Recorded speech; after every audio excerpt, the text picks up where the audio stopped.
All right, we're going to get started with the last panel uh, of the day. I am Noliwe Rooks. I am the new chair and a new professor here at Brown University. Um, and it's my honor to have the opportunity to moderate this particular panel. Each of our presenters is going to talk for about 20 minutes.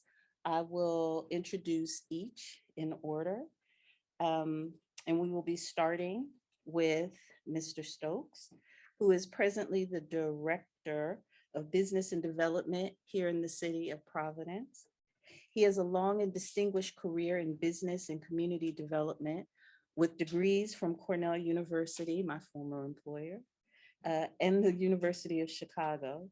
His past professional positions have included Executive Director of the Rhode Island Economic Development Corporation and Executive Director of the Newport County Chamber of Commerce. He's also been an advisor for Rhode Island with the National Trust for Historic Preservation, and he served on numerous local, regional, and national business and public boards, including Vice President and Trustee of the Preservation Society for Newport County, Quonset Development Corporation, Rhode Island Foundation, and Governor's Workforce Board. Mr. Stokes is a frequent national, state, and local lecturer in community and regional planning, historic preservation, and interpretation with an expertise in early African and Jewish American history. Mr. Stokes.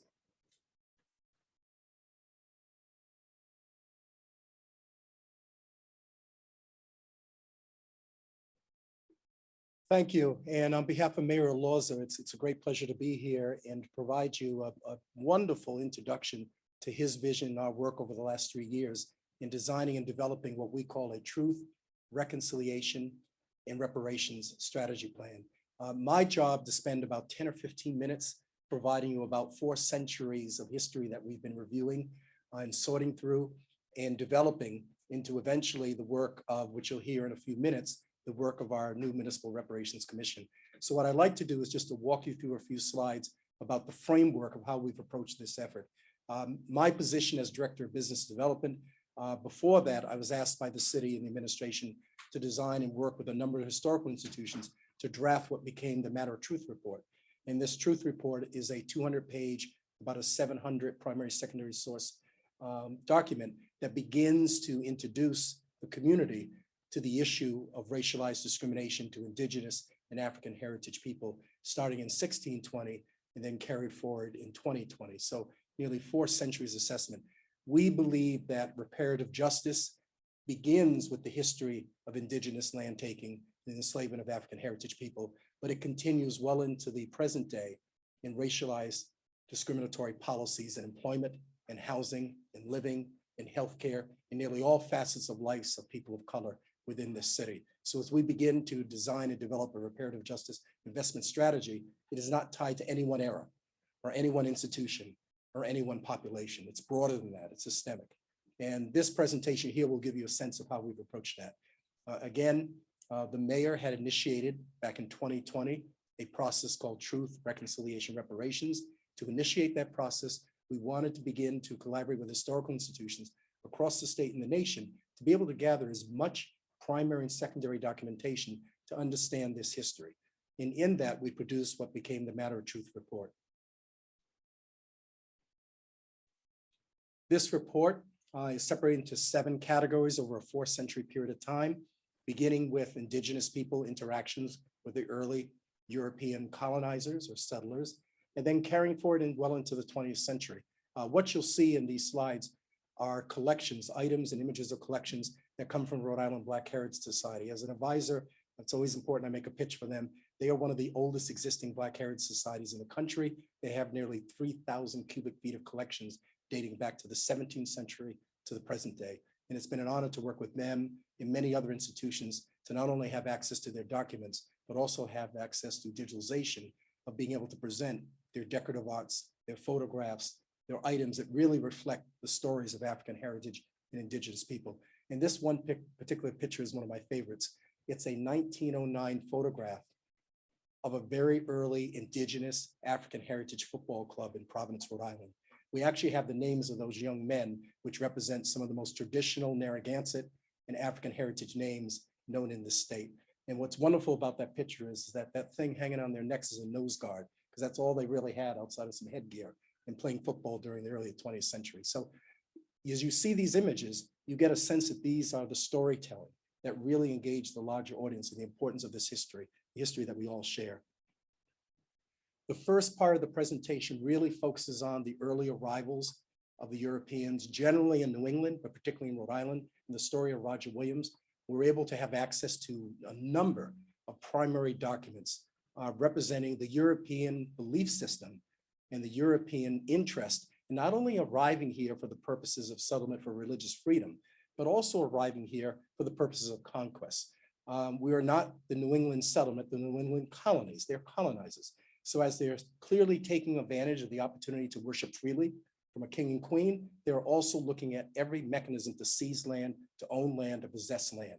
So the very beginnings of the settlement of Providence or anywhere in the Western Hemisphere has a direct tie into colonization. And we very much in this report begin to present that with the primary secondary evidence to support that interest. In fact, many of the Massachusetts and Rhode Island colonizers would actually refer to themselves very much in biblical terms as very similar to the Jews who God had brought them out of Egypt, out of enslavement to the promised land of milk and honey.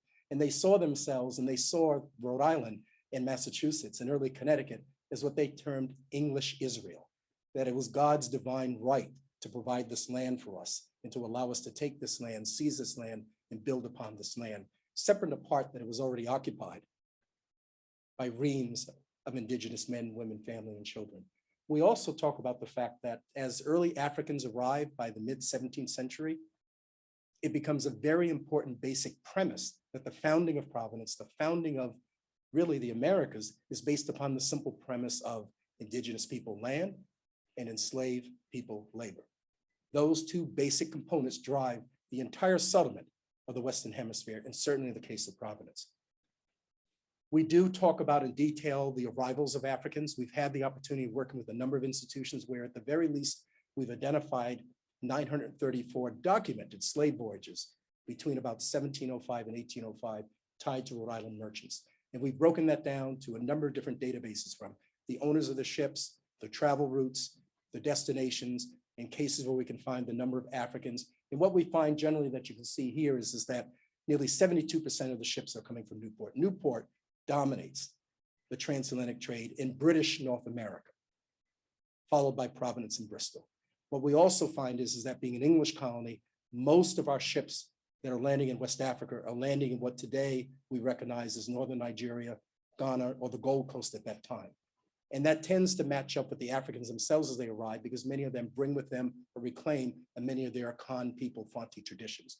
We also were able to look at records in Barbados, Jamaica, and back to Ghana, and actually match that up with records tied directly to Rhode Island slave vessels and the Rhode Island transit. So we've been able to actually follow that transatlantic route, that triangular trade as we call, leaving Bristol, Newport, and Providence, landing in the Gold Coast, particularly at the Cape Coast Castle and Fort William at Ananabo. Ananabo is the most active slave trading port in the Ghanaian coast of Rhode Island merchants.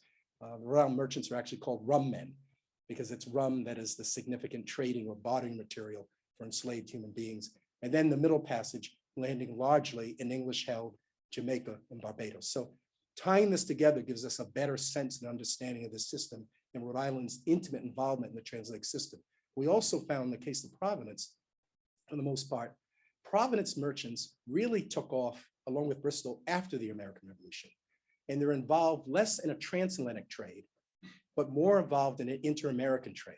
So you have families like Sterry and Brown and DeWolf and others who are now, when largely transatlantic slave trading has been outlawed by the new United States and by the state of Rhode Island, they're now illegally involving themselves in trade between the West Indies, particularly Havana, Cuba, and Puerto Rico, to the Middle South, to Savannah and Charleston, South Carolina. And this is happening all after the American Revolution, and most importantly, when the trade is largely outlawed at a federal, at a state level. We also looked very carefully at the 19th century because, again, one of the things that we found is that many people, when they begin to think about African heritage communities, they tend to think in terms of the first emancipation being in 1865 at the end of the Civil War, when in fact the first emancipation begins in 1777 in Vermont, and over the next decade, most of the New England northern states, soon to be states, would either directly or abolish slavery. So by the end of the 18th century, in the North, and particularly in New England, you have these large, prosperous African, but also indigenous communities. In many cases, enslaved Africans and enslaved indigenous people, and then later indentured indigenous people are sharing the same spaces. And many are intermarrying, many are interrelated. So when in the 18th and 19th century, when you see and hear the term mulatto, it's almost always a mixed African indigenous mixture. Very rare that we saw in the 18th, 19th century, a white, black intermixture. It happened, but it's rare. So what we find is that by the end of the 18th and 19th century, places like Providence have well-established, free, vibrant African heritage indigenous communities. And the names that we hear are Squaw Hollow, then later Hardscrabble and Snowtown. But for the most part, they're living and working and prospering around the Great Salt Marsh, which is today the train tracks and the Providence train station in the south of Rhode Island State House lawn. And they're prospering there. But by the 1820s, carrying forward throughout the antebellum era, you have a series of racialized riots that are almost consistent in the fact that they are taking down, destroying any level of African heritage and indigenous wealth and prosperity and ownership. And this is not only going on in Providence and places like Hardscrabble and Snowtown, it's in Baltimore, Philadelphia, New York, New Haven, Boston, everywhere in the early 19th century where there are prosperous free communities of color, where they own their own businesses, their own places of worship, their own livelihoods, we see these racialized riots that are largely instilled by the broader community because they want to evict, they want to remove them from this growing antebellum era of a community. So we spend a tremendous amount of time identifying this history. We actually spend a tremendous amount of time breaking down the list of actual African heritage indigenous people, where they were living and working in the East Side, what we call today of Providence at that time. We also focus on, and this was something I heard in the earlier presentation, on the fact that the indigenous people who survived disease, war, enslavement, in many cases, many of the surviving Narragansett men who survived the massacre at the Great Swamp at the conclusion of the King Philip's War, many of those surviving men were sold into slavery in the West Indies.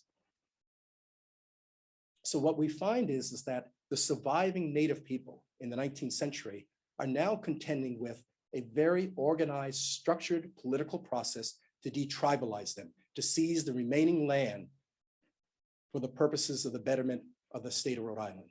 And by 1880, the Rhode Island General Assembly voted to completely destabilize and detribalize and wipe out the Narragansett people, as a sovereign people. And this was done through a very organized strategy, one that was actually done very successfully in the American South during the Jim Crow era at that time, which was called the one drop rule. In the American South, if you had one drop of Negro blood, you were Negro, which means that the town, the county, the state had every right to completely disenfranchise you. Here in New England, the one drop rule was applied to indigenous people.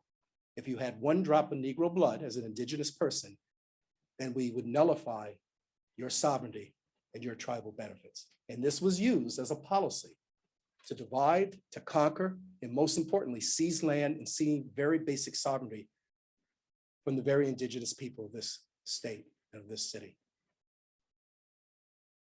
And in the 20th century, we really focus on possibly one of the most important aspects of reparative justice review today, which is the impact of redlining, urban renewal policies, and most importantly, at a time when African heritage people, indigenous people, now newly arriving Cape Verdean and other immigrants who are arriving in urban cities and settling in neighborhoods, which are largely neighborhood of color, trying to again rebuild their lives, their sovereignty, their ability to own, to worship freely.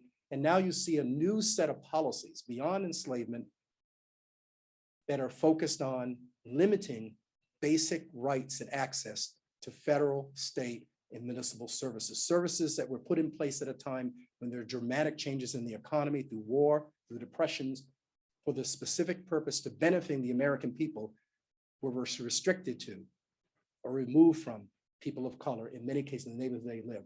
This is a 1935 redlining map of Providence. The redlining program, which was put in place as a part of the Federal Housing Administration's implementation of mortgage insurance and insurance instruments.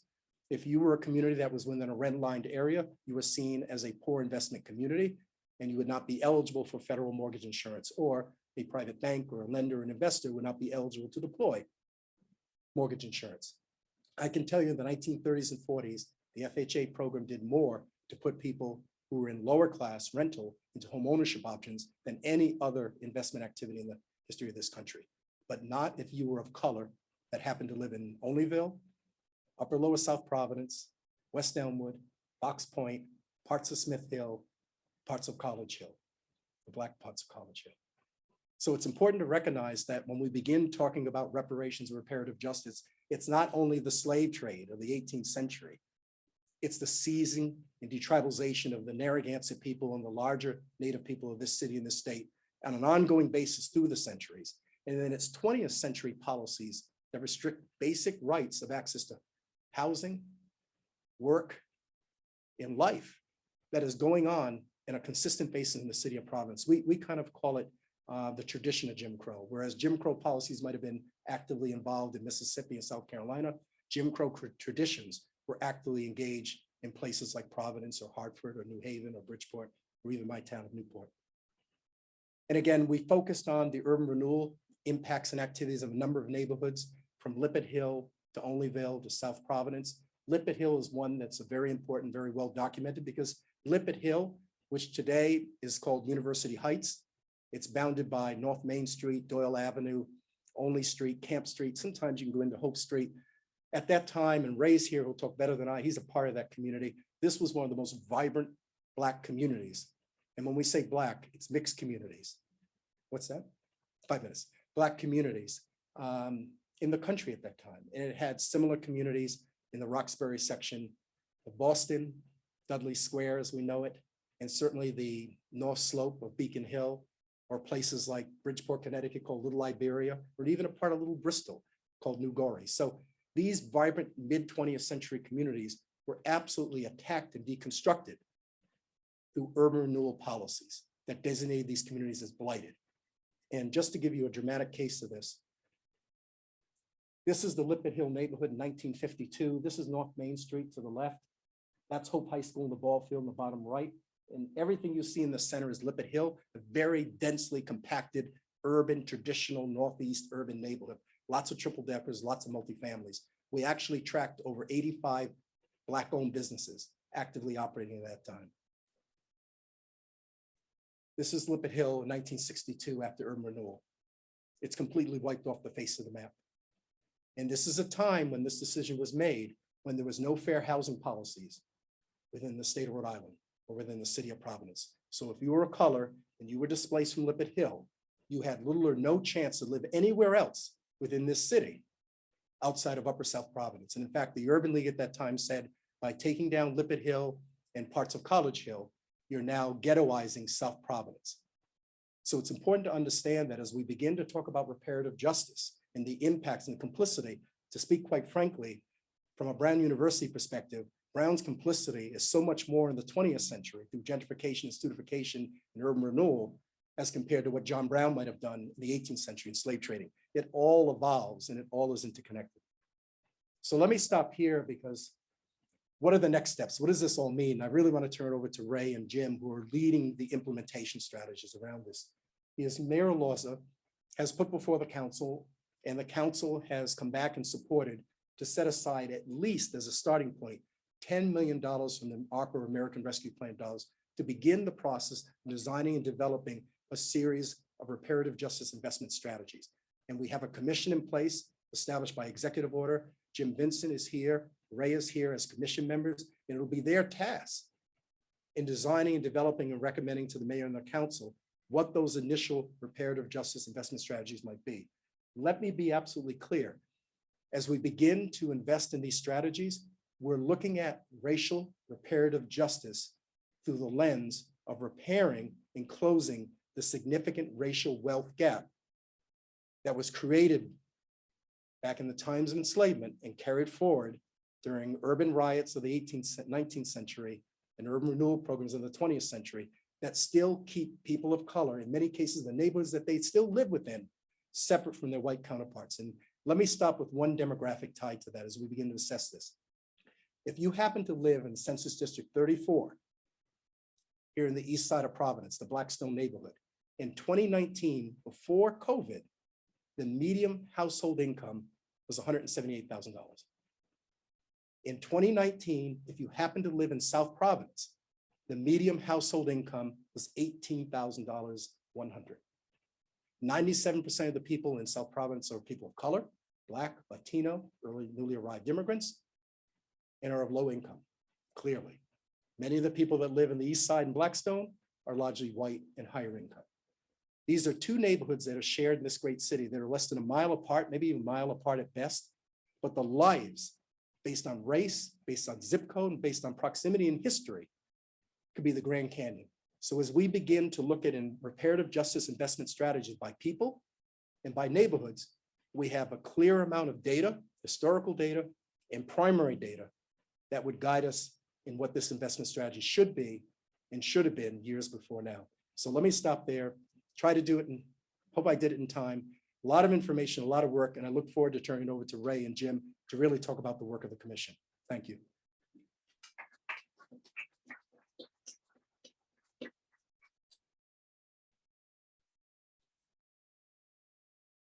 So our next speaker will be Raymond Two Hawks Watson. He's an, is this saying archivist? You're right, he's an archivist, community activist, educator, cultural practitioner, convener, and a business professional with 16 years of experience in nonprofit leadership and executive administration. Watson's skills consist of program development and implementation, grant writing, motivational speaking, leadership and cultural development consulting, community organizing, and event planning, supplemented by an extensive background in promoting and supporting cultural equity and cultural development initiatives and programming in the Rhode Island community. Watson has a bachelor's degree in political science from Union College in New York, a master's degree in community planning from the University of Rhode Island, and is currently completing his Juris Doctorate at Roger Williams University School of Law in Bristol, Rhode Island. He is the recipient of the Rhode Island Foundation's 2016 Innovation Fellowship, is a 2021 recipient of the President's Lifetime Achievement Award for Voluntary Service, is an appointee to the City of Providence's Municipal Reparations Commission, and is also the CEO and founder of the Providence Cultural Equity Initiative, a nonprofit based in Providence, Rhode Island. Watson also serves as the Chippewa, the Chippewa Sachem of the Masha. Help me. You know I'm stumbling here. Tribe and Director General of the Federation of Aboriginal Nations of the Americas.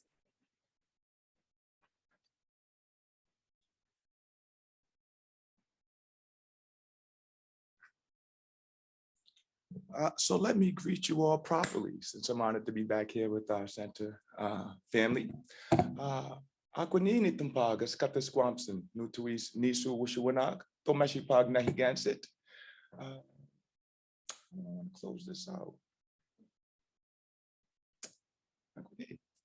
Good day, family and friends. How are you doing? My name is Raymond Two Hawks. I'm from the Mashipag Nahigansit people. Peace be unto you all. And I'm very honored to be here today to share some of the, in my opinion, very fulfilling and timely work that I've been engaged in at the direction of Mary Lawser, the City of Providence, and with in collaboration with Mr. Stokes and Mr. Vincent. I first got engaged in this particular initiative through conversation with Keith. As Keith was just researching and documenting, you know, I have a tendency to run my mouth on social media and all that. So I was making it very clear that my family was one of those families from over here in Lippert Hill that had gone through all of that. And I knew a lot of families that were around. So Keith and I just had some conversation and I just shared, you know, what I knew. And I was very appreciative, though, that Keith was willing to reach out to me because I found in my own time, just growing in the work that I do, that a lot of people who might not speak about their experiences or concerns publicly, they'll come and tell them to me because I'm Alice's grandson or I'm Sharon's son or Fred, so there's that sort of relationship here in Providence. So I've always tried to carry myself in that regard. So when Keith reached out and I shared, I was like, well, okay, cool. At the very least, Keith knows. Well, lo and behold, Keith put me down as one of the contributors to the report, which I was very honored. So thank you, Keith, if I haven't publicly said that to you, sir. But it also motivated me to be a little bit more vested in where this initiative was going. So lo and behold, phase 1 got done. This fantastic report came out. And then they were putting out an RFP for phase 2. So at this time, as I mentioned, I'm in law school at Roger Williams, but doing some cultural work up there, and had some conversations with Dr. Brian Hendrickson about, why don't we go for this? Why don't PCI, my company, collaborate with Roger Williams and we'll go in for it? They had the resources from an institutional background. And once again, I'm coming from those sorts of relationships. So we really felt like it could be a good partnership. And apparently the city and the African-American Ambassadors Group did as well, because they selected us to move on the second phase of the city's work. So once we got the go-ahead, we really wanted to make sure that what we were doing was something that was going to be worthy of a reconciliation initiative. We didn't want to be a group that got together and did something because there was an RFP and there was some funding available. We really wanted to make sure this hit the mark. So we had 4 particular goals in mind when we engaged in our reconciliation work. The first, and I think Keith has done a great job of highlighting it, but we wanted to humanize the individuals and the narratives that everyone was reading about. I find, in my bit of academic experience, that a lot of times, especially when it comes to policy decision-making, there can be sort of this disconnection in terms of what policies are and what you have to do, and the fact that these things actually impact people's lives. People lose homes. People have to leave neighborhoods where they've been their entire lives.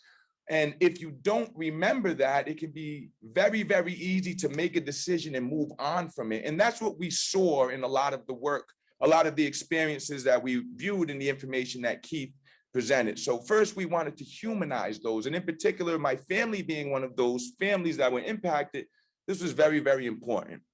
Secondly, and once again, Keith has touched upon this, and I really hope that if anything you take out of my remarks tonight, it's this: we wanted to reframe the conversation around reparations and reconciliation from slavery at the onset of America to focus on what has been the ongoing legacy of slavery, because it didn't just stop with people being enslaved. It didn't stop when the Emancipation Proclamation was given. It morphed, it shifted. And how did it shift? And what have been the ongoing impacts? So when we looked at that, we said, well, the most recent iteration of what we believe is the continuation of what they were trying to do with slavery, which was dehumanize people and take their land, is what took place with urban renewal in the 50s and 60s. So we said, well, let's not take anything away from the very important conversation around the ongoing impact of slavery, but let's actually look at the ongoing impact of slavery and what it's done to our communities and individuals in our communities today. And when we looked at urban renewal in the 50s and 60s, I could identify individuals that I knew either growing up or that I knew who had families who were directly impacted by what took place with Lippitt Hill. So we said, well, wait a minute, this just can't be a Lippitt Hill thing. So we said, okay, well, let's identify people who experienced this or within a couple generations of experiencing this in a couple of neighborhoods. And we ended up focusing on Lippitt Hill, Fox Point, West Elmwood, and Upper South Providence. Now, Upper South Providence is where they put Rhode Island Hospital. West Elmwood is where they put Route 10 and the that whole shopping plaza that is supposed to be a shopping plaza. It's kind of like a park now with businesses there, but it was supposed to be something to stoke economics in the area. And Huntington Parkway, which we understood was meant to move people faster. They needed to get faster through that neighborhood. Of course, you have up here Lippitt Hill, which was a slum area that needed to be cleared out. And the same thing down in Fox Point, where they needed to make space for a highway. So in looking at these 4 areas, we said, okay, these are areas that all were impacted by this urban renewal. These are areas that we want to focus on because we can find people that were impacted by this today that are living in our community today. Thirdly, one of the things that we wanted to do, and this ties into the humanizing thing, is we wanted to make this information more engaging. And once again, I just have to keep coming back to Keith. One of the first things Keith said was, this report is fantastic, but it's for a certain audience that is actually going to take the time to read this report. Other audiences aren't going to take the time to read a report like this. Not that they're not interested in the information, not that they don't want to know more, but more visual, more, it just has to be more engaging. So we said, well, how can we do that? And if you go to a website, truth.rwu.me, you'll see the web portal that was designed for the work that we did around reconciliation. So there you'll find a report that lays out all of the information we got from close to 400 online surveys we did around what the community knew about the truth-telling report and also what they might want to see out of a reparations process. And then we interviewed about 30 stakeholders from those 4 neighborhoods that I mentioned who were within 1 or 2 generations or who had actually been impacted by urban renewal in these communities to find out what their thoughts were about the process, what the neighborhood was like before and after, and ultimately what they think was the long-term impact and what they think was the intention or purpose behind it. And one of the things that all of them said pretty much was that it was intentional and it was not a good outcome for them after. So that seemed to be one of the main themes across. And then we pulled out some specific areas that they were looking for investment and interest to be in, those being housing, economic development, and education, because they saw those as areas that had directly been taken away from them as a result of what took place in urban renewal. So those are the 3. The last one, and I think that this is so key, and I'm going to stop my remarks after this. We realized from the onset that this was not our project. We had been tasked with creating something, but this was not ours to own because we could not be in everyone's household where this conversation needed to take place. We could not be in everyone's community where this conversation needed to take place.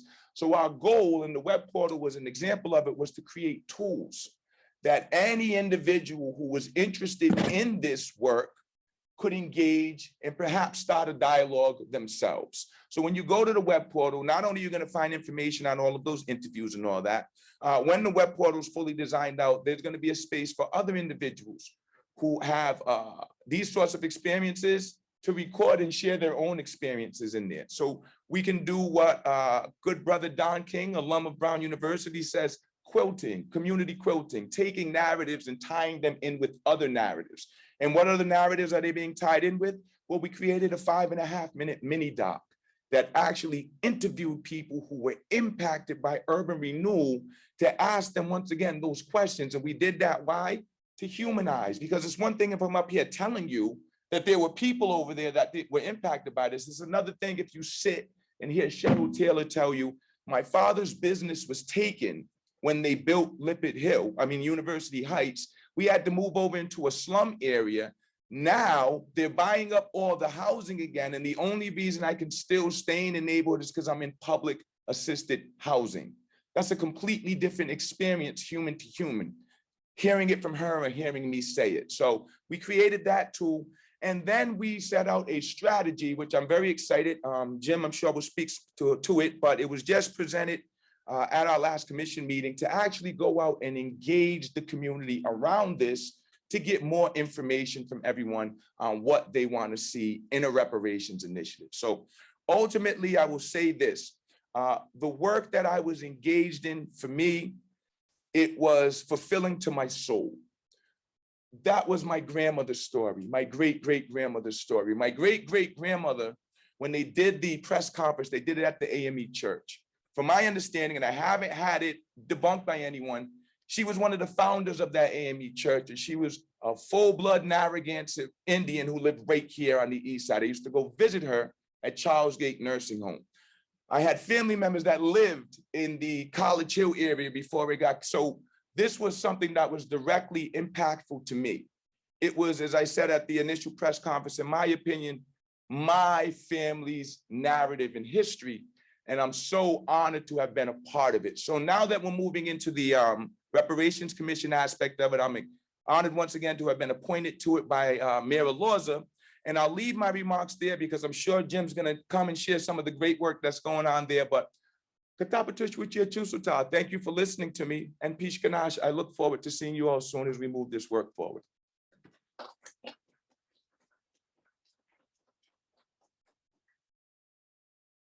So our final speaker today will be Mr. Jim Vincent. He's in his 6th term as the president of the NAACP Providence branch. He's also the producer and host of the Jim Vincent television show. Mr. Vincent has spent his entire 45+ year career working in housing, community development, and in civil rights. Since 2013, he served as the Civil Rights Compliance Officer and most recently, the Outreach Officer at the Rhode Island Public Transit Authority.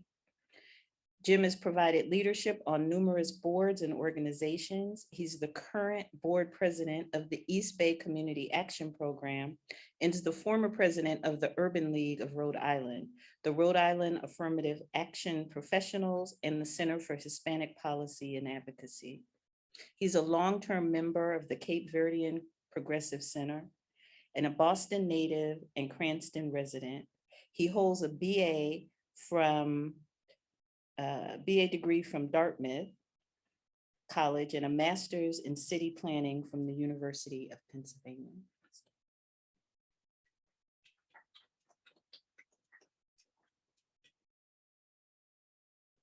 Well, I could think of a lot of things that I'd rather not do. And one of the things is to follow the eloquence of Keith and Ray. I definitely got the short straw today. However, I've never been one to be quiet. So I'm going to start off by saying we have the truth, we have the reconciliation, and the reparations commission, which Ray and I both are sitting on. Presently is 7 members, and hopefully we'll have 13 members soon. The mayor appointed 7. You see 2 here. There's supposed to be 6 by the city council president.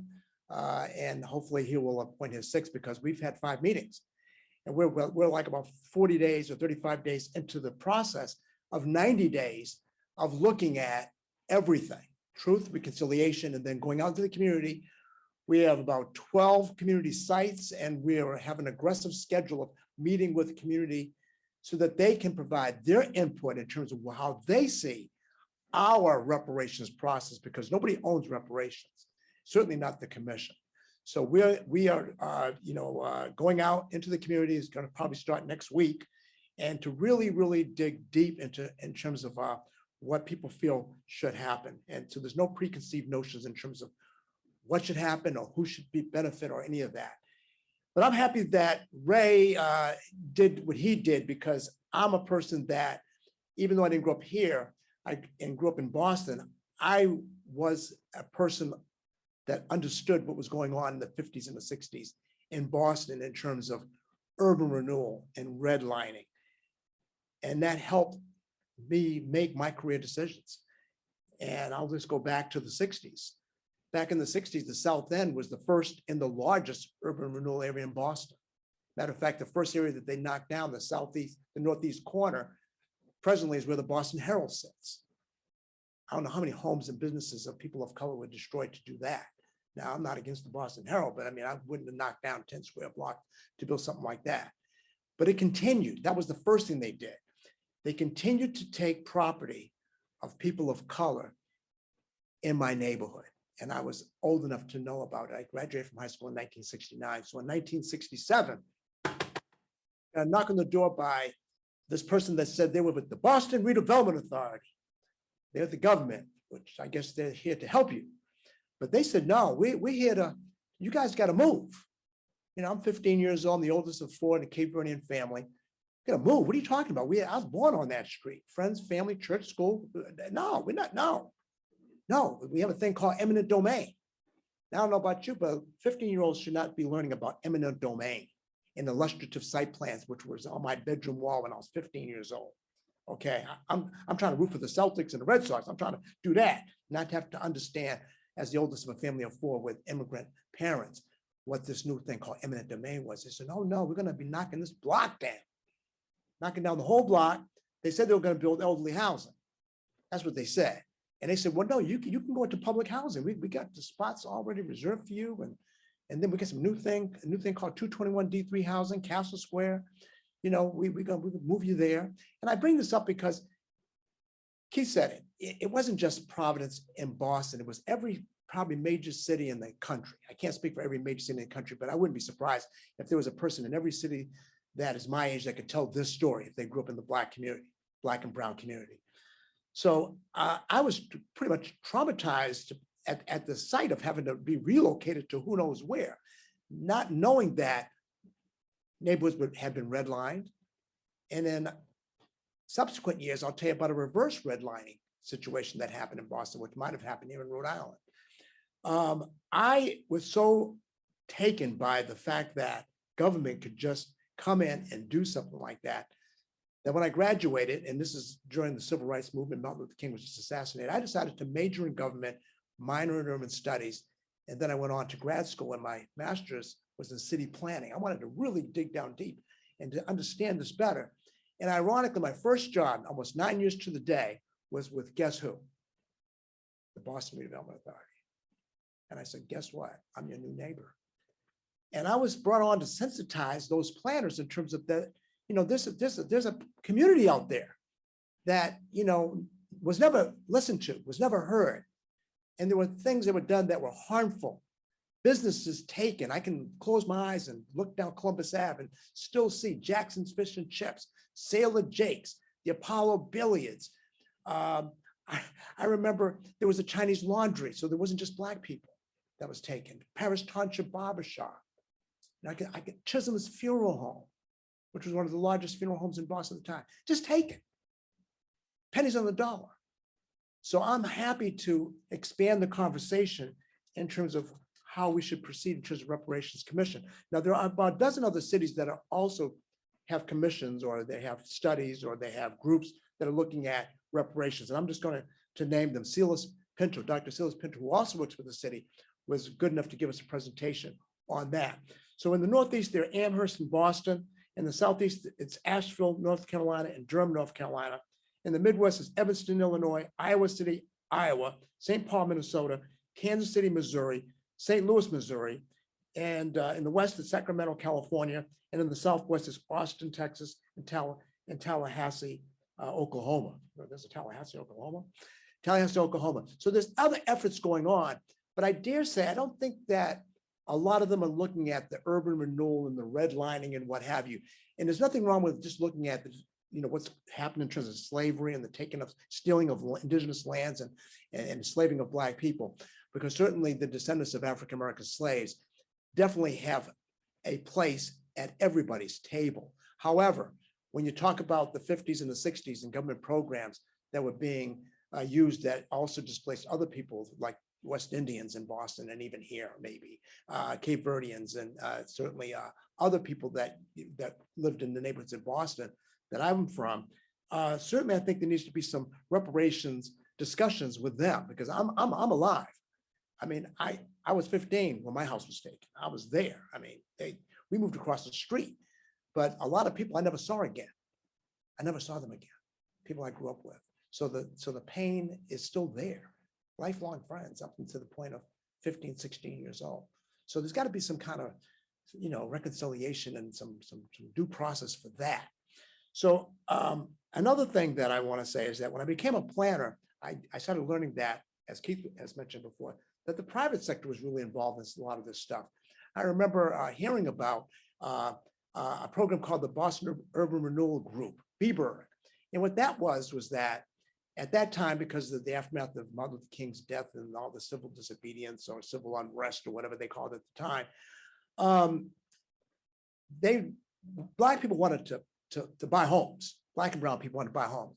So they actually had a red line around the Jewish neighborhoods in Boston and said, if you were a person of color, the only place you could get a mortgage was in those neighborhoods. And so the blockbusting and the kinds of fear tactics that the private sector, the banks, put on those neighborhoods, ghettoized those neighborhoods, which were not inner city neighborhoods before. So, I mean, the process of uprooting people and creating policies in terms of the private sector. I remember as a planner at the BRA, they said, we got to do something with this bank. I said, well, what are you talking about? Well, they're discriminating against Black people. I said, well, how do you know that? They said, well, they write Deloitte when you apply for a mortgage. So what does that mean? Well, when you put that paper up to a mirror, it says color. And they also use different color paper. So the harm that, and this is in the mid-70s, the harm that continues to be done, even to this day, is well documented. And I'm just going to talk about Rhode Island and show some of the numbers. In Rhode Island, the white median income is $71,095. That's the median income of whites in Rhode Island today, 400 years later. For Blacks, it's 45,727. So that's about maybe 55% of white median income.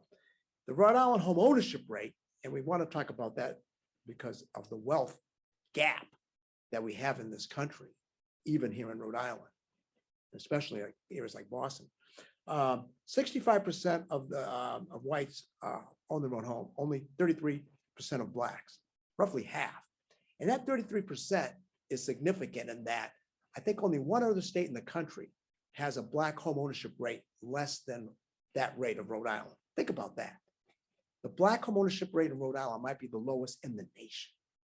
Look at the harm that's been done up to this day. This is 2020 census statistics. So when you when you look at that, and you look at the fact that intergenerational wealth was not being able to be created, and you look at how wealth is created in terms of primarily through the home, okay, that's a devastating statistic. The other ones are that unemployment is twice as large as Black unemployment. That's the way it's been for the last 60 years. And the median net worth of whites, and this is a national statistic because I couldn't get a Rhode Island statistic, the average household net worth for whites is 171,000 in the nation. And for Blacks, guess what? 17,000. 17,000. That's the wealth disparity. And we're talking about wealth. I mean, we have a strategy and leveraging kind of a focus with this commission, focusing in on wealth. So that's why these numbers are important, these homeownership rates, these wealth disparities. And I dare say, if I look at wealth in the nation, if you look at the top 1% of the wealth, people who have wealth, top 1% in terms of highest, median income or highest wealth accumulation, 96% of them are white and only 1% of them are Black. Now, Blacks make up 13% of the country, but only 1% of the top 1% are Black. And I dare say, there was a Harvard Business Review study that said, if you look at just the top 5% of Blacks, okay, in terms of the wealth they have, and if you transfer it to how many whites have that kind of wealth, it'd be 30% of all whites. So the top 5% of Blacks has the same wealth as 30% of the top of whites. And if you look at inheritance, because that's usually an important thing to talk about when it comes to intergenerational wealth and wealth building, and it has to be talked about in this discussion. Of the wealthy Blacks, if you want to coin a phrase, because we're talking about the top 5% of wealthy Blacks in this country, only 7% of them inherited that wealth. Only 7% inherited. And I say only because when you look at the comparable whites, 40% of whites inherit their wealth. 40% inherit that wealth. And if you look at what wealth is being handed down by the wealthy Blacks as opposed to the wealthy whites, that number is 10 times larger than the number in terms of the wealthy Black today, in terms of what the Black family, the Black children, grandchildren are getting, is 1/10 of what the white children are inheriting today. So for me, I'm excited because my life's work has been in planning and economic development. I've worked at Rhode Island Housing for 14 years. And I was motivated because of what happened to me as a teenager. The civil rights movement and the urban renewal, redlining and all that, we called the Negro removal back then, intersected for me in the late 60s. So, I'm not going to talk about my parents. I'm going to talk about me, because that's why I went to school, to do what I need to do. And I've been spending the last 45 years working in these areas. So the commission, is alive and well, and we urge you to kind of plug in with us. I think we have a website presence, and, you can, take full advantage of it. And we urge you to do that and be a participant, not a spectator, of what we're doing, because it's really important work. And it's a little bit different because I think in most cities that solely only talk about the descendants of African-American slaves. Here, it's a little bit broader view. I think in California, they even had a discussion about who should benefit and who shouldn't benefit. We have no preconceived notions, but we are at least allowing the discussion to take place in terms of the consideration of all people that have been harmed, have been displaced, have been uprooted. So we're not in the camp that it's only going to be descendants of African-American slaves only to be considered. Sorry, Jim, you're Cape Verdean, even though your family might have lived in Fox Point and because of 195 lost everything. No, we're not going to do that to you. We're going to keep that discussion open, which I think it should. So I appreciate Ray talking to all these people that are alive now, because when people, as he says, say, well, I wasn't around with slavery, I didn't do it, so why do I have to pay something for reparation? No, because first of all, you are benefiting even though you weren't around. And second of all, you may have caused it yourself personally, because you were a banker in the 70s. You were selling real estate in the 70s. You know, and then by the way, they didn't build that elderly housing. They built 2 basketball courts. That block they knocked down on my street. That when I go back to Boston, I have to look at 2 basketball courts. So that motivates me to be a part of this commission, because it's followed me from the beginning. And, you know, it just keeps me moving. The fact that government policies and private sector bank policies working in collaboration in a conspiratorial manner have caused this amount of devastation and trauma and harm to Black and Indigenous communities across this country, and especially in Rhode Island. So I don't have any PowerPoint. I don't have any more notes. So thank you very much.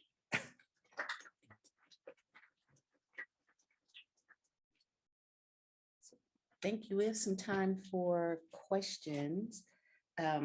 Actually want to get us started with the questions, or did you? I'm a little remiss. I haven't done things properly. I did need to acknowledge Chief Tony. Our Nipmuc family is here. So Chief, very good to have you here. Always a pleasure to see you. Thank you for being here. Katapatush.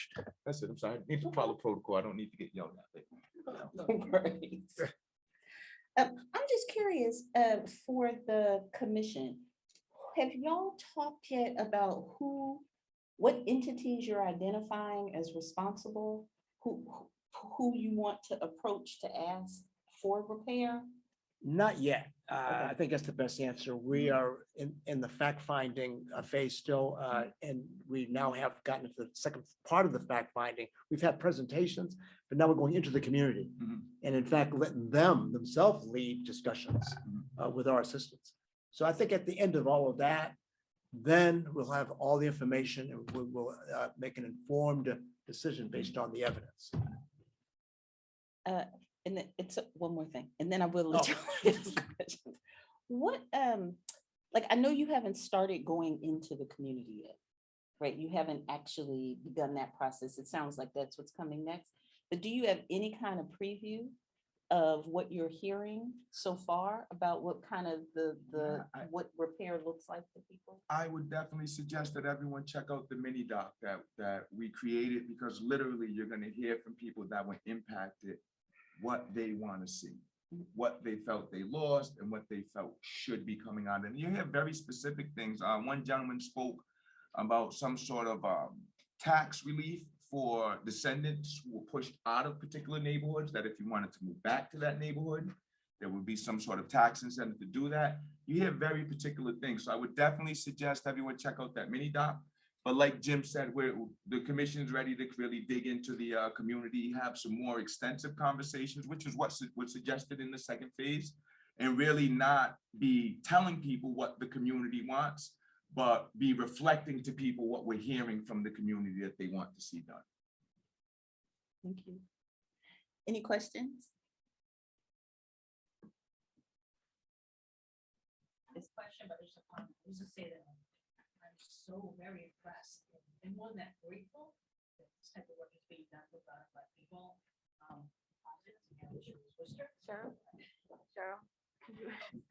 Yeah. I just want to say how grateful I am for the work that you're doing, and that I I can't wait to see how it goes through. The follow-up and the end result, if there is an end result. It's really is groundbreaking. I don't think I've ever heard of anything else happening like this before. So I really appreciate all of you. All right, Thank you. I think there was a question, right? I actually have one question for Jim. So when you talked about the wealth disparities, I was just thinking about how wealth was defined and what constitutes that in the data that you collected. So whether it was home ownership, I know you mentioned that, what other factors? Well, I saw a statistic called net worth. And I guess that is assets minus liabilities. I don't know how they calculate it exactly, but it was titled net worth. And so I'm just assuming it's all the things you own and money and other non-liquid assets versus what you owe, your loans and whatever else you have that's on the other side of the ledger. So I don't know exactly, but on the net worth, I saw numbers and I saw percentages of people. So I just took it off the census. Did you start? Thank you. Really great. And I'm trying to think how to quite phrase this, but maybe you all can go off of the general idea I'm asking. When we're speaking about the specific neighborhoods of Providence that were redlined, destroyed, one thing that's especially notable to me is how close they all are. Mr. Stokes, I think you mentioned South Providence being, just a mile away. And even more specifically, you all were speaking about, it was sub neighborhoods, so parts of College Hill, Fox Point, which is directly adjacent. And I guess my question to give you more of a general direction is, how exactly were, city officials able to be so precise? Was redlining down to the exact street where it was really just a black street, and then the white streets of College Hill were left untouched? Yeah, I can answer that because we document that thoroughly in the Matter of Truth report. The level of complicity during the urban renewal area is quite extensive, particularly here on the east side.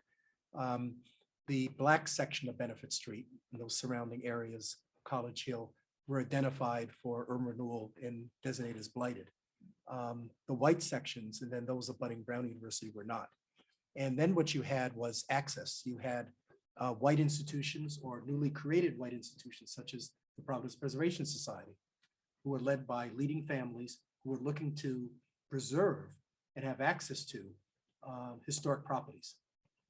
And in fact, in my own town of Newport, the Newport Preservation Society was formed by Doris Duke for the same purpose of cherry picking and taking historic properties from Historic Hill, the downtown area that were slated for urban renewal.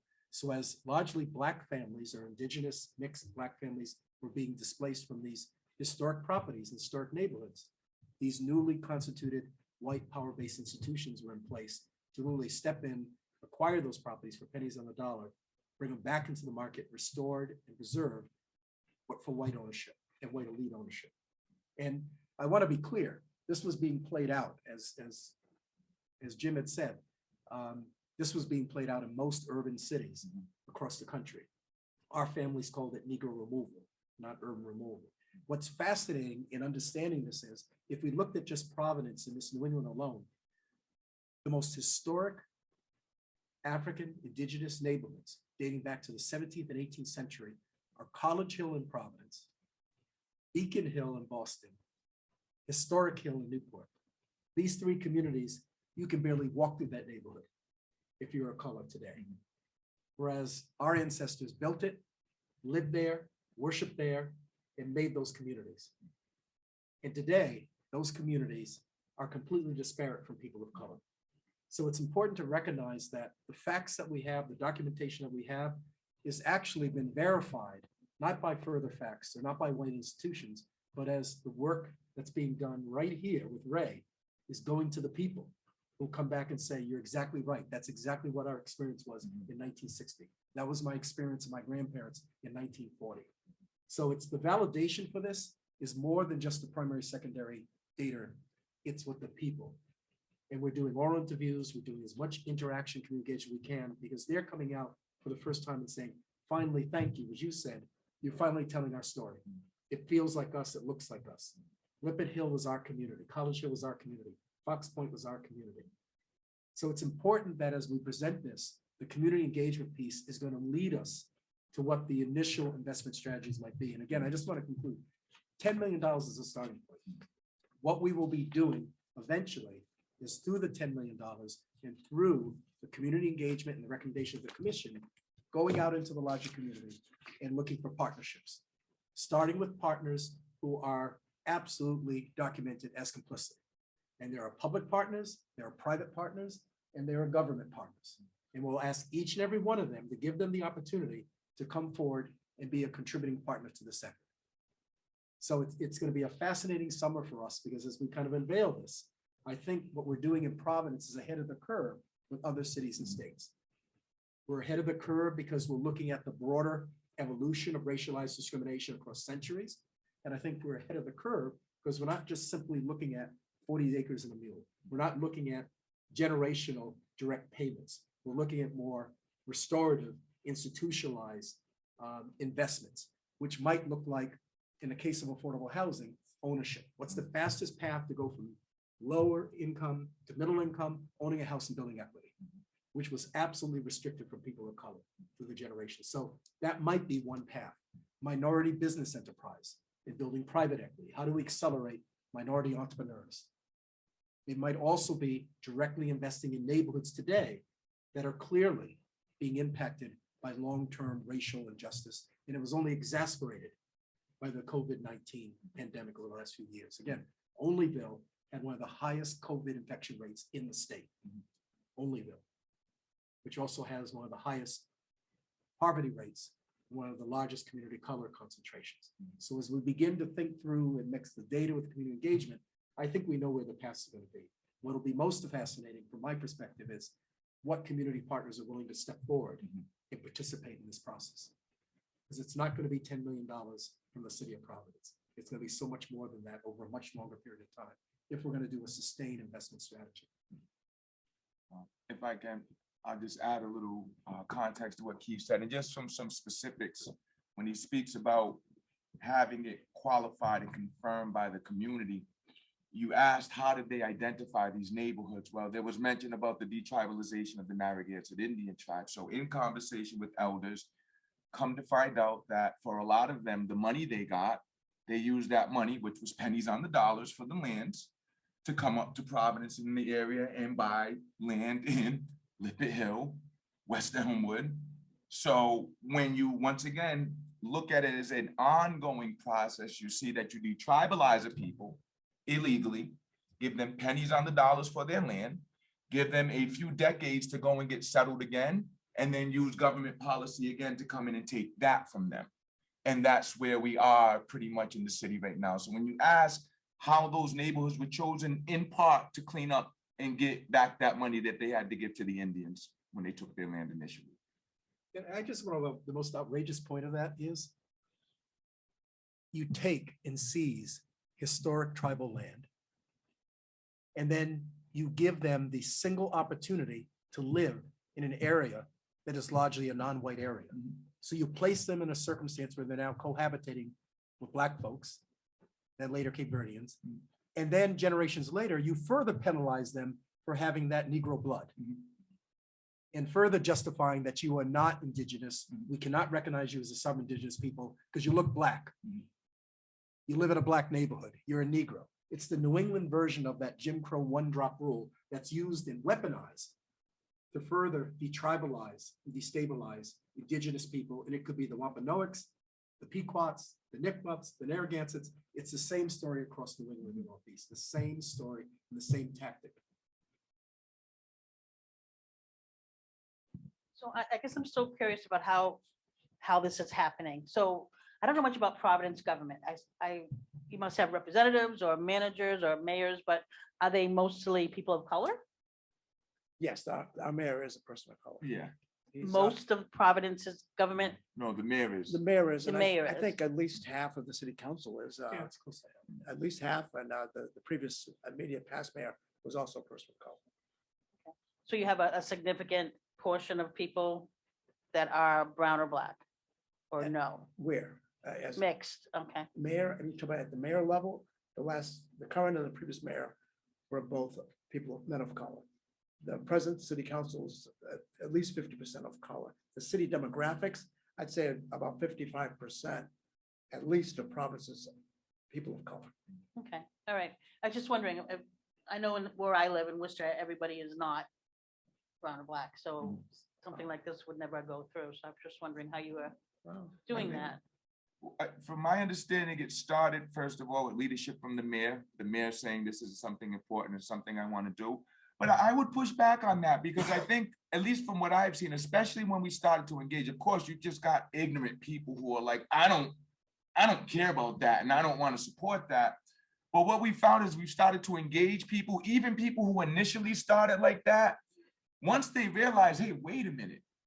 So wait a minute, hold on. You mean the government policy was used to take people's homes and give to private developers? It takes it out of that, well, that's not me sort of thing. And it puts them into, hey, wait a minute, you know, that's pretty bad. I could see something like that happening and that being bad. So I would not engage the process or look to initiate the process with the mindset that people won't. I think that a lot of people may just be misinformed or uninformed.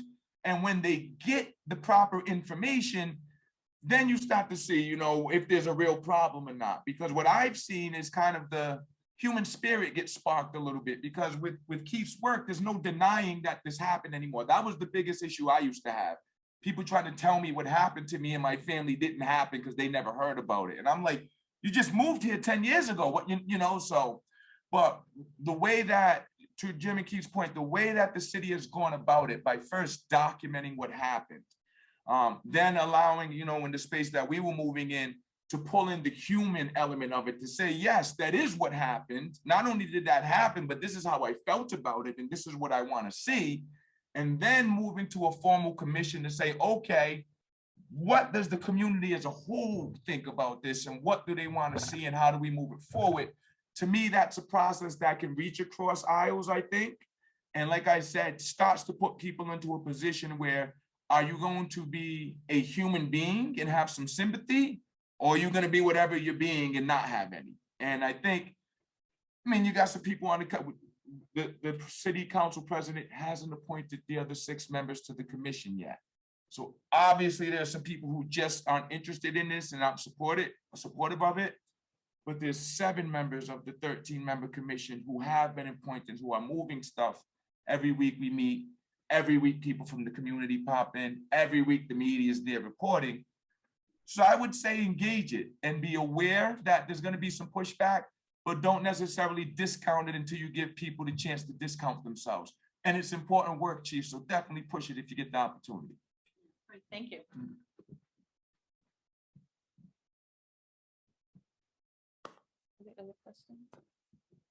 Yeah, my question was kind of related to what you were talking about. Just what I was curious what the pushback has been, or if there has been, what the reaction has been that you've encountered so far. Use people. I don't want to support those people. I don't care about, I'm not reading that report. It's nothing substantive at this point. I don't know if Jim or Keith have bumped into anything Well, substantive. I've run into people that have said, you know what, there should be reparations, but not a check to anybody, not that, but maybe some education, loans or whatever. I mean, they go from 0 to 60. They go from, I think it's a good idea. This is exactly what I think as a white person, how it should be implemented. And it's fascinating. And I just marvel at some people that are really have, I think, the right intentions, but they just feel that, well, you know, giving any money to anybody is a non-starter. For some reason that as long as it's not that, I'm okay with it. So I've heard that a couple of times.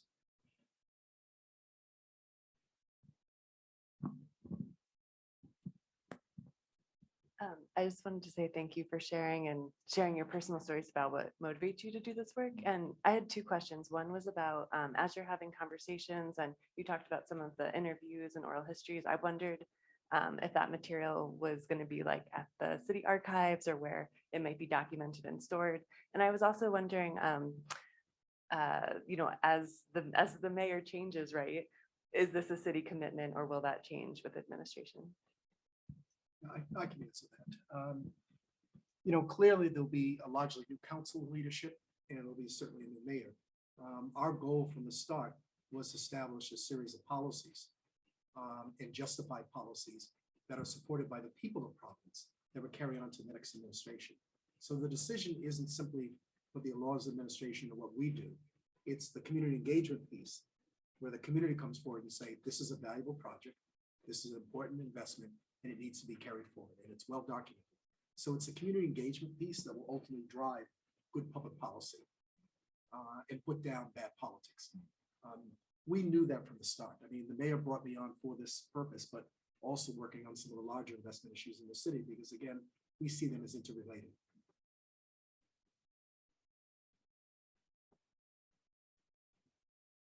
And I can show once again, truth.rwu.me. The web portal's there. If you go on there, you'll see that there's a virtual community map where once again, once we move a little bit further along in the process, you'll be able to go on there and actually access the interviews that were done. The web portal's up there. I mean, the mini docs up there. The promotional videos that were done just to raise awareness are up there as well. And of course, the full framework and report is there as well. But yeah, like I said, we understood from the beginning, it had to be the community. So therefore, people need to be able to hear and see. It shouldn't be us telling them in our report. They need to hear from the people. And they need to be able to hear from the people whenever they want, whenever they're motivated, whenever they feel the need, whenever there's a teacher that's like, I need students to learn about this. Whenever there's a young man who's arguing with someone around what happened to his community, they need to be able to go and access that. And that's really what the web portal is there for.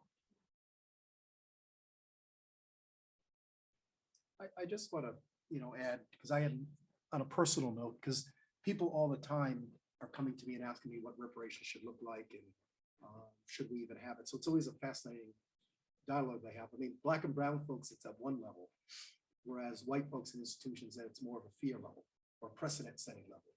And one of the things that I try to remind people is that if we look at the history of Rhode Island particularly, the issues of racialized violence and discrimination is all around us. It's embedded into everything we are because we were founded for that very purpose of indigenous people land and enslaved African people labor. Those two basic premises built Rhode Island and much of the Western Hemisphere. So when you think of the built environment infrastructure, it's everywhere. And as an example, I live in Newport. I live in a home that we've owned for just 115 years, that's it. But we live on Vernon Avenue, next to Vernon Park, down the street from the Vernon Estate. The Vernon Estate was built by the ancestors of Samuel William Vernon, the largest slave traders in colonial New England. They far surpassed the Brown family. They're trading in Guinea, Sierra Leone, Ghana, South Carolina, Savannah, into the West Indies. And for years, growing up, we would talk in the family about that because we knew it was there, we understood it. But our belief is that we don't want to change the names. We want the names to be right there so people recognize that. But we also want to recognize the fact that living on Vernon Avenue, next to Vernon Park, down the street from the Vernon Estate, are folks that look like us. So we are the success. We succeeded despite hundreds of years of oppression, discrimination, because we own our property, we passed it on, we build equity. It's us. We're here. We're a part of this. So again, as we begin to have these dialogues, it's so important to do the historical research, to do the recovery, to do the recognition of how pervasive the very structure of racial discrimination still exists in the east side of Providence or the south side of the West End or all across the state, and build case statements and stories around that. We're hoping that what we do in Providence catches on not only in Worcester, it should be catching on in Boston, Newport, Bristol. I mean, it goes on, Warwick, it goes on, because the complicity is so deep and so pervasive. Remember, much of the colonial British North American slave trade started in New England before there was an American South, for the most part, outside of Virginia and North and South Carolina. So for the most part, a lot of the trading activity Even the physical numbers of enslaved Africans and indentured natives are here in New England and very much embedded in the very infrastructure and the institutions, both public and private, that benefit those infrastructure to this very day.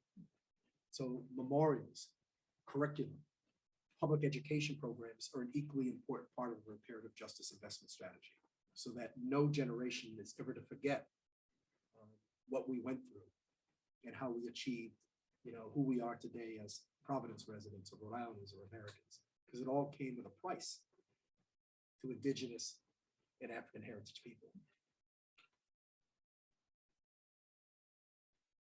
That might be the perfect place to end, quite frankly. It sounds like a period there. Thank y'all so much. Man.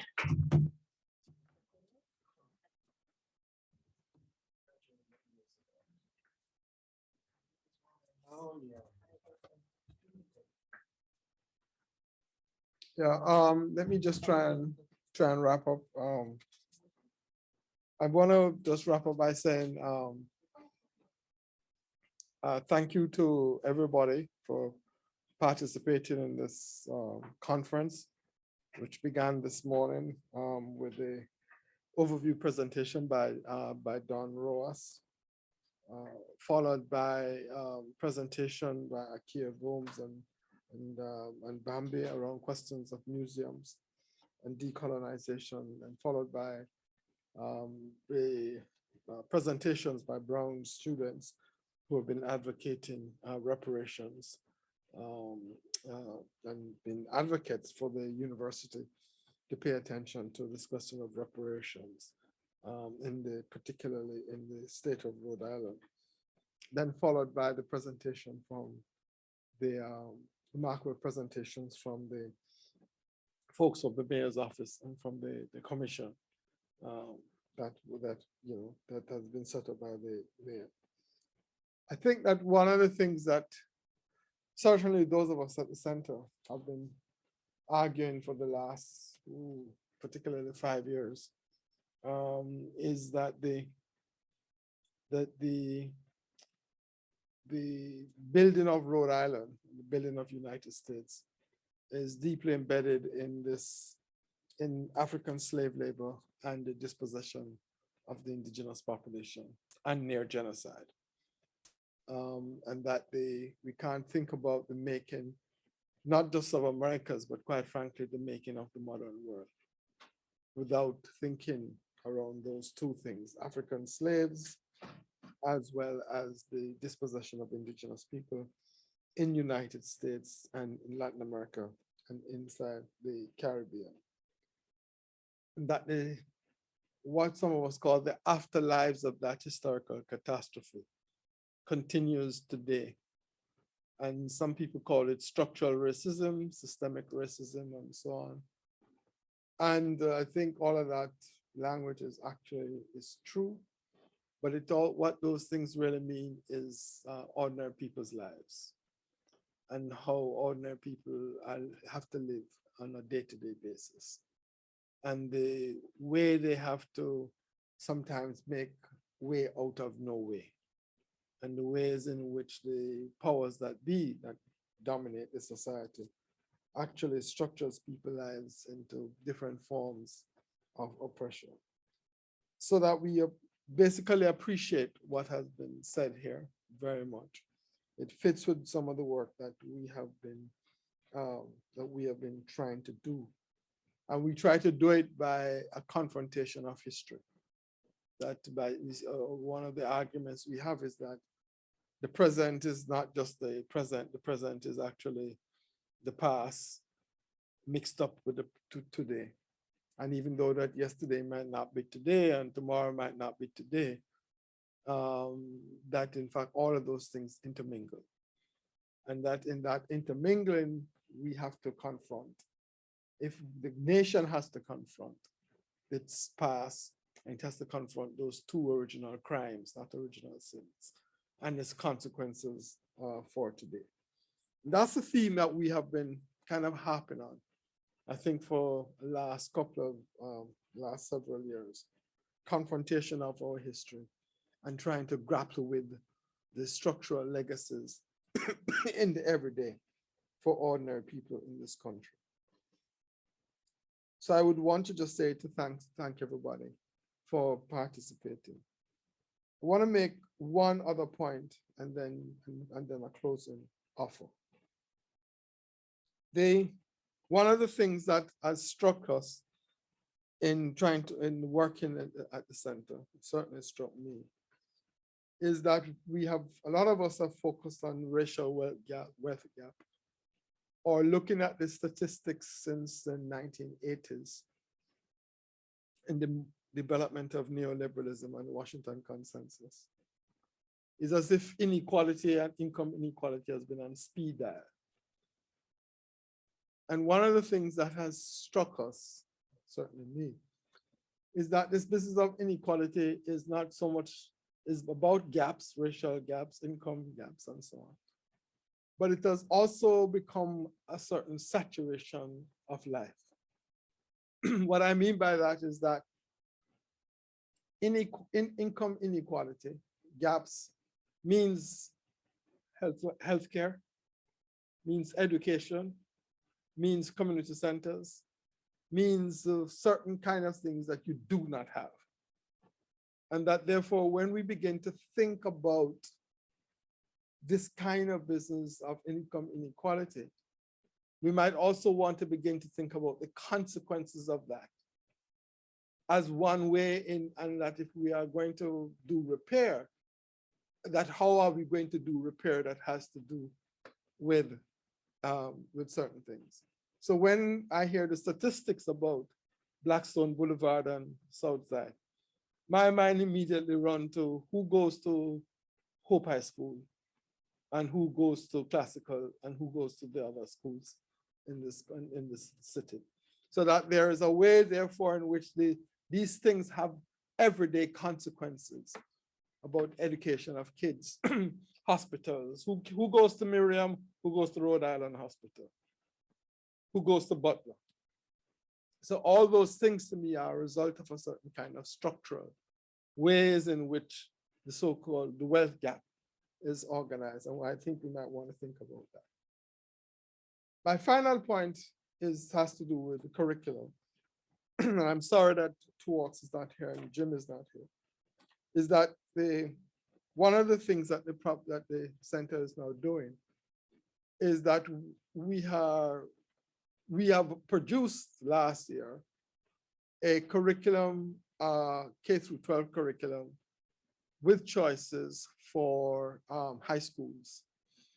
And the last count I had, there were 5,000 teachers who were using the curriculum because we have made it digitally free because we were able to get a donor to do that. That curriculum has a teacher resource book and also has a student book. We did not do it by putting together a group of scholars to write it. We actually began by asking students what they wanted to hear, then or to be taught, then asking teachers what they wanted, and then saying to the scholars that, hold on, these are what the people want, both the teachers and the students. So therefore, let's try and write it that way. And we had then a whole set of debates with people about trying to get it right. And I think it's a curriculum, it's a model of doing a curriculum. It's called Race in America. So it spends a lot of time thinking about the indigenous. But it is also a curriculum, I think, that I think is the way we do it is a model, and the way in which we, I would want to share it with people. But we are in a process of doing another curriculum. And in this one, we have about 30 teachers who are working with us and who will be working with Brown undergraduate students for the summer. And what we'll be doing is thinking about race and indigenous dispossession in the entire New England area. And I would want to, I think that curriculum and its writing will take a couple months because you don't just get up and write it. And you're doing a lot of research, and I read the thing, Truth Will Tell, the document, which is an important one for us. But I also think that what I would like to offer from the CSSJ to the mayor's office and to the commissioner that we are Institute of Higher Education.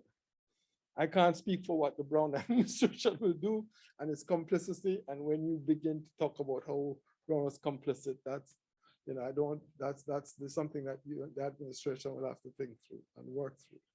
But certainly from the point of view of the center, we would want to offer to the mayor's office the possibility of working with that office on the curriculum and curriculum projects. That's our, we're educators, that's our area of expertise. And so that's the offer that I would like to make. I want to thank Professor Rooks for chairing this last section. Thanking you, Keith, and your other colleagues who I know have got busy lives for doing this. We deliberately structured this conference this way, where we started from the global and Don people talking about National African Reparations Movement internationally, and ended on Providence, because that's where we are. And we want to make it clear that where we stand on Narragansett land, and where we stand as a university built on the enslavement of Africans and built as well on the dispossession of indigenous people, that we need to recognize that.